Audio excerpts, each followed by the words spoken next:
Na šetalištu u Loznici more crvenih kapica i puno osmeha u trci Deda Mrazeva.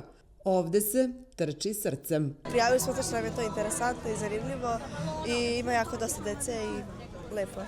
Lepo je da se svako skupi s familijom, s decom i onda je baš lepo da vidiš kako se svi ovde skupe ovde u Loznici i malo da trčimo.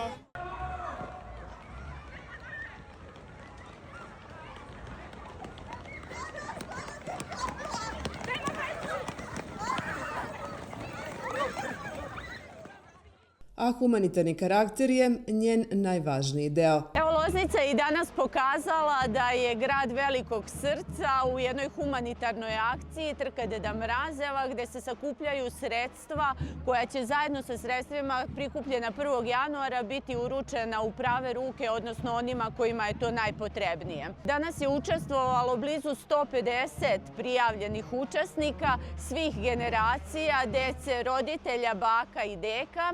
I kao što ste videli, pobednik je jedan tata, ali ubrzo za njim došlo i mnoštvo dece koji su prošli kroz cilj, a kojima je naš Deda Mraz uručio paketiće koje smo pripremili za njih. U saradnji sa lozničkim trkačima i na startu je bilo i keksića, i suvog voća, i toplih napitaka, a ovde za sve učesnike zahvalnice i naravno za najmlađe paketići sa suvenirima, sa obeležjima našeg grada.